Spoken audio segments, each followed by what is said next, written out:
ሰላም እንዴት ናችሁ?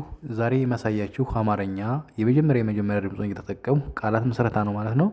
እስከ ቪዲዮ መጨረሻ ድረስ ላይክ፣ ሼር፣ ሰብስክራይብ ያደረጋችሁ አብራችሁ ከኔ ጋር ተለማመዱ። ጀማሪ ከሆናችሁ ማለት ነው ፊደል እየቆጠራችሁ ከሆነ ይህ ቪዲዮ ይጠቅማችኋል። ቀጥታ ወደ ቃላቶቹ እገባለሁ። ጀማሪ ተማሪዎች በደንብ ተማሩበት። ማንበብ የምትችሉ ደግሞ ሸር አድርጉላቸው ይማሩበታል ማለት ነው። ሸር ስታደርጉት ይደርሳቸዋል። ከዛ ገብተው ይማሩበታል ማለት ነው። ቀጥታ ወደ ቃላቶቹ ማንበብ ገባለሁ። መልካም ቆዩ። መጀመሪያ ላይ ያለው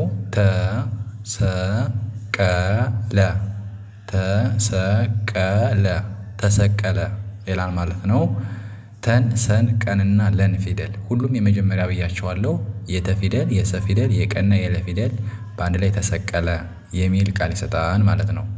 ቀጥሎ ሸቀጠ ሸ ፊደል፣ ቀና ጠ ፊደል ማለት ነው። በአንድ ላይ ሸቀጠ የሚል ቃል ይሰጣል ማለት ነው። በመቀጠል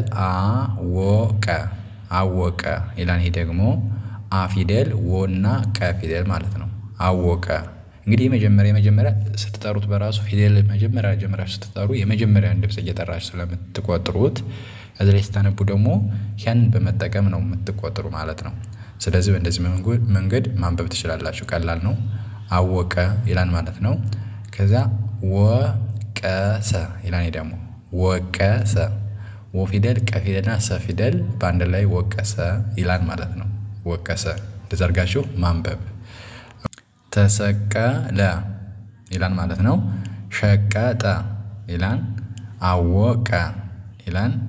ወቀሰ ይላል ማለት ነው። እንደዘርጋችሁ ማንበብ።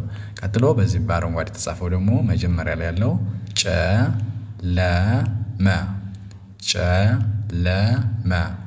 ጨለመ ይላል ማለት ነው። ጨን፣ ለንና መን ፊደል ተጠቅማችሁ ጨለመ ይላል ማለት ነው። ከዛ ነበረ ይላል። ደግሞ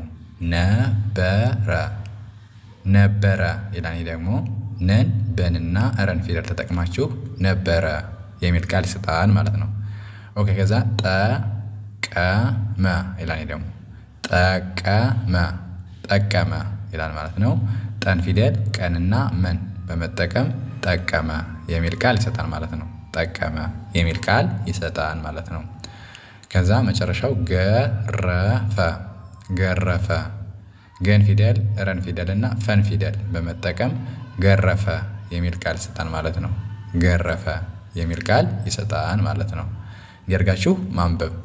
መጀመሪያ ጨለመ፣ ከዛ ነበረ፣ ከዛ ጠቀመ፣ ከዛ ገረፈ። እኔን ተከታተላችሁ ተለማመዱ። ግልጽ ካልሆነ ደግሞ ቪዲዮን እያዞራችሁ እዩት ማለት ነው። ቀጥሎ በዚህ በሰማያዊ የተጻፈው መለመለ ስትቆጥሩ ልክ እንደኔ ቁጠሩ ማለት ነው። መለመለ ስትጨርሱ መለመለ። ሁለት ጊዜ መን፣ ሁለት ጊዜ ለን የመጀመሪያ ድምጾች ማለት ነው። ቀጥሎ ለመለመ ይህን መገልበጥ፣ ይሄኛውን ገልብጦ ማንበብ ማለት ነው። ከዚህ ወደዚህ እንደ ማንበብ ማለት ነው። ለን መጀመሪያ መን መልሶ እዚያ መ። ይሄኛው መጀመሪያ መን ተጠቅመን ቀጥሎ ለን ነበር ያስቀደምን። አሁን ደግሞ ለን መጀመሪያ ቀጥሎ መን ማለት ነው። ይሄኛው መለመለ፣ ይሄኛው ደግሞ ለመለመ የሚሉ ቃላቶች ይሆናሉ ማለት ነው። ከዛ ሀከመ ይላል። ደግሞ ከዛ ሀከመ ይላል ማለት ነው። ካን፣ ከንና መን ፊደል በመጠቀም ሀከመ ይላል ማለት ነው። ቀጥሎ ከመረ ከዛ ከዛ ረ ፊደል ማለት ነው። ከመረ ይላል ማለት ነው። እንዲያርጋችሁ ማንበብ። መጀመሪያው መለመለ፣ ከዛ ለመለመ፣ ከዛ ሀከመ፣ መጨረሻው ከመረ የሚሉ ቃላቶችን ተለማመድን። ቀጥሎ ሰበሰበ ሰን፣ በን፣ ሰንና በን ማለት ነው። ሁለቴ ሰን፣ ሁለት ጊዜ በን ተጠቅማችሁ ሰበሰበ የሚለውን ቃል ይሰጣችኋል ትርጉም ያለው። ቀጥሎ ደግሞ በሰበሰ፣ አሁንም ይህን መገልበጥ ይሆናል። በን መጀመሪያ ሰን፣ ከዛ በን፣ ከዛ ሰን በአንድ ላይ በሰበሰ የሚለውን ቃል ይወስዳል ማለት ነው። ቀጥሎ ጀመረ ይላል። ደግሞ ጀመረ ጀን ፊደል፣ መን ፊደል እና ረን ፊደል በአንድ ላይ ጀመረ ይላል ማለት ነው። ከዛ መጨረሻው ሰረቀ ሰንና ረን ቀን ፊደል ማለት ነው። በአንድ ላይ ሰረቀ የሚል ቃል ይሰጣል ማለት ነው። መጀመሪያው ሰበሰበ፣ ከዛ በሰበሰ፣ ከዛ ጀመረ፣ ከዛ ሰረቀ ይላል ማለት ነው። ያርጋችሁ መለማመድ ትችላላችሁ ማለት ነው። ከዛ ቀጥሎ ያለው ደግሞ ለቀመ ለን ፊደል ቀን ፊደል እና መን ፊደል በአንድ ላይ ለቀመ ይላል ማለት ነው። ከዛ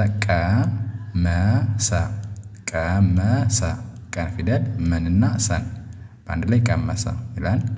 ከዛ ቀረበ ቀን ረን በን ፊደል በአንድ ላይ ቀረበ ይላል ማለት ነው። መጨረሻው ሰመረ ይላል ማለት ነው። ሰን መንና ረን ፊደል በመጠቀም እንዲያርጋችሁ ማንበብ።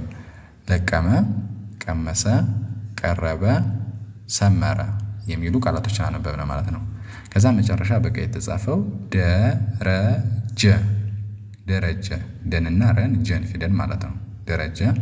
ከዛ በሰለ በን ሰንና ለን ማለት ነው። በሰለ። ከዛ ነገረ ነን ገንና ረን ፊደል ነገረ። መጨረሻው ጨረሰ ጨን ረንና ሰን ፊደል ማለት ነው። በአንድ ላይ ጨረሰ የሚሉ ቃላቶችን አነበብን ማለት ነው። እንዲያርጋችሁ መለማመድ። መጀመሪያው ደረጀ፣ ከዛ በሰለ፣ ከዛ ነገረ፣ መጨረሻው ጨረሰ የሚሉ ቃላቶችን ተለማመድን ማለት ነው። እንዲህ ያደረጋችሁ ቪዲዮውን እያዞራችሁ በማየት ብትለማመዱ እዚህ ዩቲዩብ ላይ ማውጣት ትችላላችሁ ማለት ነው። በግል ማጥናት ብትፈልጉ ታች ላይ በማስቀመጠው ስር ደውላችሁ አናግሩኝ። በቅርብ ቀን እንድታውቁ እኔ ያግዛችኋለሁ ማለት ነው። የዛሬ ቪዲዮ ይህን ይመስላል። በሌላ ቪዲዮ እስከመጣ ሰላም ሁኑ። ቻው።